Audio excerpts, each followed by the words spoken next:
Tidak malas gerak. Refleksi pagi 1498. Apa gambaran Amsal tentang seorang pemalas? Ini gambaran dari Amsal 19 ayat 24. Ada orang yang malas bukan kepalang, menyuap makanan ke mulutnya pun ia enggan. Saudara-saudara, di tradisi makan bersama untuk orang Yahudi di masa dulu, makanan seringkali disediakan di tengah-tengah untuk diambil. Hanya saja, bagi seorang pemalas, walaupun makanan sudah tersedia, ia begitu malas untuk mengambilnya. Sikap mager atau malas gerak, bahkan untuk hal yang sangat penting sekalipun, adalah sikap yang pasti tidak dikenan Tuhan. Bila Tuhan telah memberikan suatu tanggung jawab untuk dilakukan, seseorang haruslah setia dan rajin untuk pergi melaksanakannya. Tuhan pasti akan memberikan kekuatan untuk melakukannya.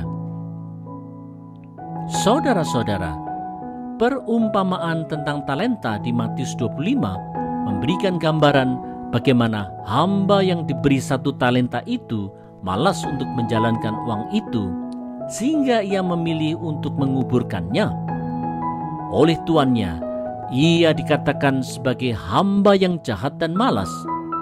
Inilah gambaran sikap Allah terhadap umatnya yang sudah diberikan kemampuan dan tanggung jawab, tetapi mereka malas untuk mengerjakannya. Ini tentu sikap yang dibenci Tuhan, sehingga dalam perumpamaan talenta itu, sang tuan kemudian menghukum sang hamba yang malas itu. Oleh sebab itu, mari kita sadari bahwa Tuhan telah memberikan kelimpahan anugerahnya kepada kita sebagai sebuah tanggung jawab untuk dilaksanakan. Marilah kita rajin mengerjakannya.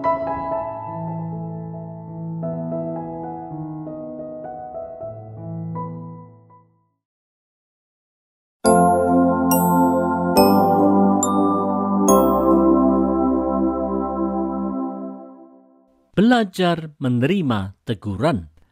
Refleksi pagi 1499. Apa beda antara orang sombong dan orang berakal budi apabila mereka berbuat salah? Mari lihat petunjuk Amsal 19 ayat 25. Kalau orang sombong dihukum, orang yang tak berpengalaman mendapat pelajaran. Kalau orang berbudi ditegur, ia akan bertambah bijaksana. Saudara-saudara, menurut Ulangan 25 ayat 3, seorang yang bersalah oleh hakim bisa dijatuhi hukuman tidak lebih dari 40 pukulan.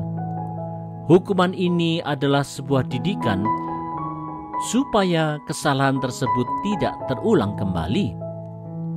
Seorang yang sombong dan tidak berakal budi sulit belajar dari kesalahannya, tetapi melalui hukuman ia mendapat pelajaran pahit dari tindakannya. Tidak demikian dengan orang berakal budi. Baginya, teguran pun sudah cukup menjadikannya bertobat dan lebih bijak. Saudara-saudara, bagi seorang yang sombong, sebuah teguran bisa justru menjadikannya marah besar, karena itu dianggapnya sebagai sebuah penghinaan yang menjatuhkan gengsinya. Di dalam ketinggian hatinya, ia merasa benar sendiri. Teguran rupanya tidaklah cukup untuk menjadikannya bertobat. Bila ia sudah ketemu batunya, barulah pelajaran pahit itu membuatnya menyesal. Ini tentu hal yang harus kita hindari. Oleh sebab itu, marilah kita belajar rendah hati untuk menerima teguran. Melalui teguran, kita sudah seharusnya belajar dari setiap kesalahan yang kita telah perbuat, sehingga kita dapat menjadi lebih bijak dalam bersikap. Inilah salah satu cara bagi kita untuk bertumbuh di dalam takut akan Tuhan.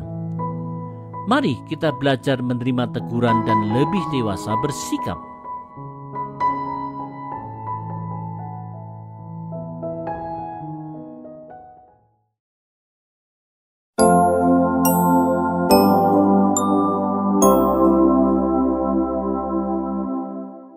Menghormati orang tua.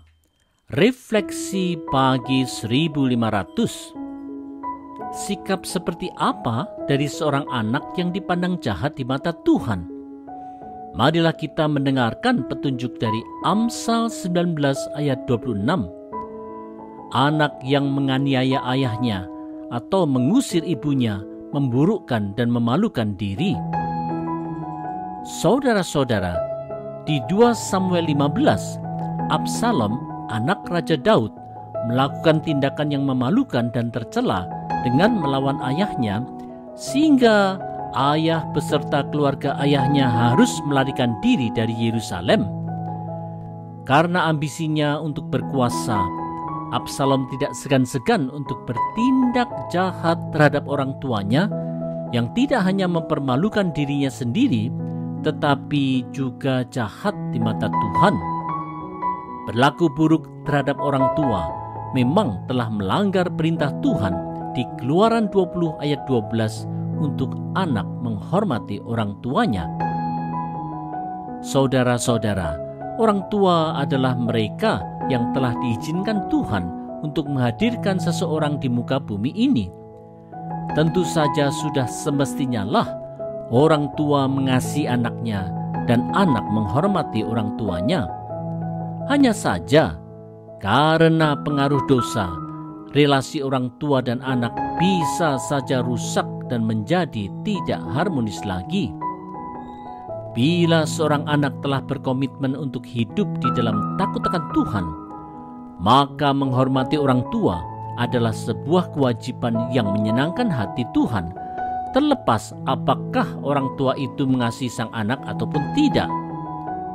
Oleh sebab itu, kalaupun relasi kita dengan orang tua tidak harmonis, marilah kita tetap menghormati orang tua dalam segala situasi dan kondisi. Mari hormati dan kasihi orang tua kita di dalam takut akan Tuhan.